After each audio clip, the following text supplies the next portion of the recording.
This video contains themes of violence. Some viewers may find this disturbing. Viewer discretion is advised.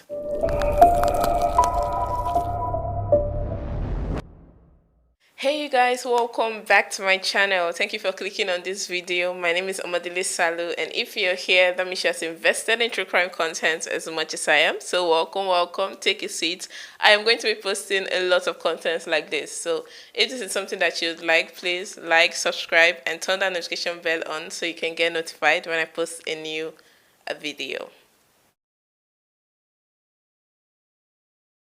Now that all that is out of the way, let's get right into today's case. Today's case takes us all the way to Medicine Hat in Canada, where Jasmine Richardson lived. Now, Jasmine was a 12-year-old girl at the time. This was in 2006.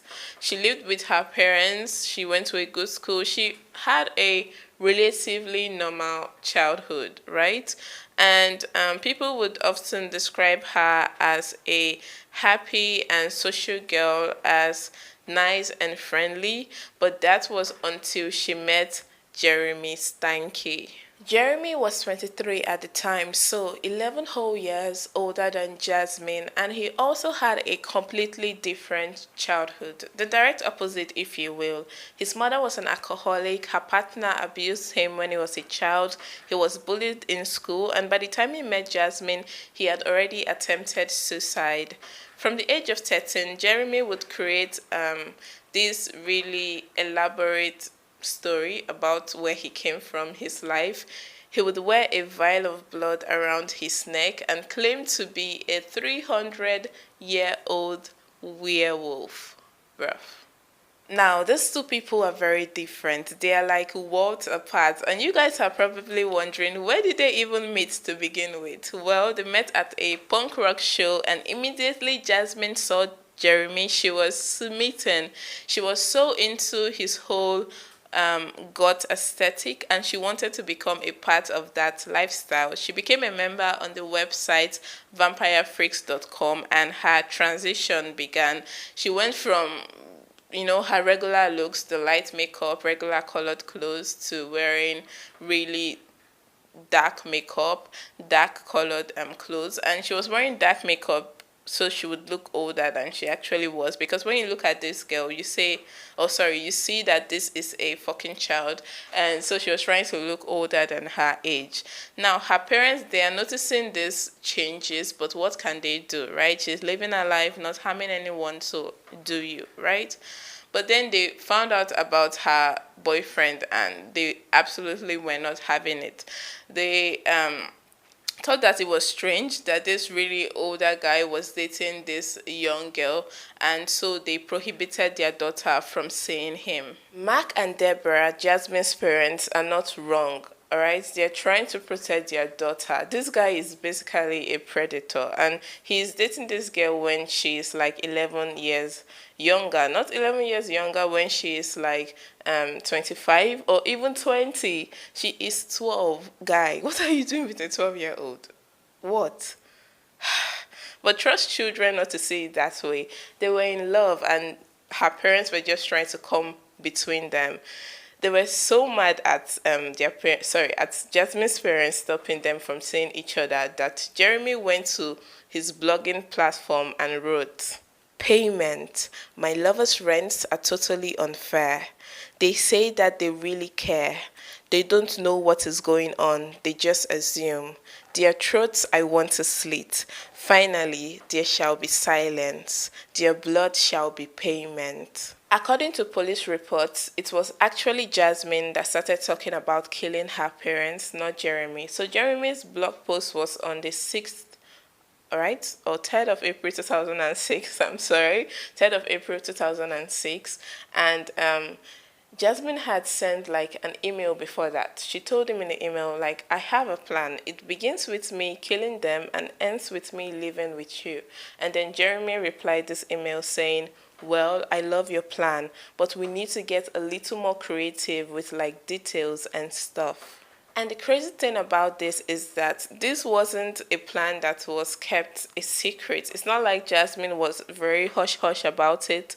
She was actively telling her friends about her plans to kill her parents, and they just thought she was messing around. Sorry, no one believed her, and that is so unfortunate because on the 23rd of April 2006, Jasmine and Jeremy went to her parents' house and followed through with their plan.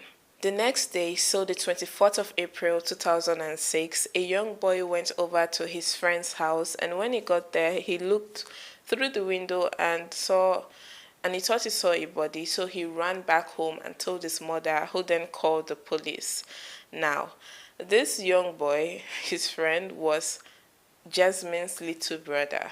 An inspector was dispatched to the house, and when he got to the house, he looked into the basement window and saw at least one dead body, and so he immediately called for backup. And they searched through the house and found 3 dead bodies: Mark Richardson, Deborah Richardson, and their 8-year-old son. Now, from the information they gathered, they knew that there were like supposed to be 4 people in this house. So where was the last person? Where was Jasmine Richardson? The investigators on this case did not immediately think that Jasmine was a suspect. They thought that the person that did this horrible thing to the rest of her family had probably kidnapped her and she was in danger. One of the investigators even said that it was not in the realm of possibility that Jasmine was an accused. So they're trying to put everything together, right? And they find out that Deborah was actually the first one to get killed. She was stabbed at least 12 times, and then Mark did try to fight back with a screwdriver, but eventually he was overpowered and also stabbed to death. Both their bodies were found in the basement. Now, the most heartbreaking part of this whole case, their 8-year-old son, Jasmine's little brother, that young boy's friend, was found in his bed. The bed was soaked like with blood, and his throat had been slashed open. Bruv.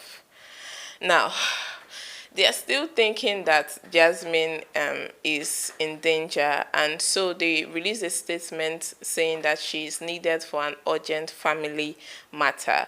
But then they search her room and her locker, and they find evidence to show that, okay, this girl is not a victim, and she might very well be our prime suspect. A trail of digital evidence led the police straight to Jasmine and Jeremy. So they saw all the emails and stuff that they were exchanging back and forth and everything. And they were able to track them down, and they found them in Jeremy's truck, and they were both arrested. Now, the police were finally able to put details of this case together, and they found out that it was Jeremy that killed her parents, Mark and Deborah, downstairs, and then she went upstairs to her brother's room to kill him. This part is so crazy because I feel like you wanted to blame people for not being able to see your boyfriend, and you blamed your parents. So, you decided to kill them. But what did your little brother do? And the fact that she was the one that did it, bruh. Witnesses came forward and said that both Jasmine and Jeremy had admitted to committing these crimes, and one even recalled that, Jeremy had said that the victims had been gutted like fish.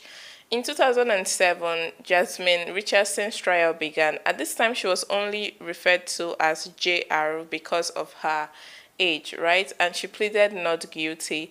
She said that she had had hypothetical conversations about killing her parents, but she did not intend on ever going through with it. The jury did not believe her, and she was convicted of 3 counts of first-degree murder and was given the maximum sentence for a youth, which is 6 years in jail, followed by 4 years of supervision in the community. About a year after Jasmine's trial and conviction, Jeremy's trial was held, and he was also convicted of 3 counts of first-degree murder, and he was sentenced to life in prison without the possibility of parole for 25 years. So, These lovebirds, this, I don't want to say what's on my mind. God, I beg, I beg, I beg. Anyway, these two are in prison, chilling and sending love letters to each other, promising each other marriage. They do not show even the slightest bit of remorse or guilt. They just want to fucking get married.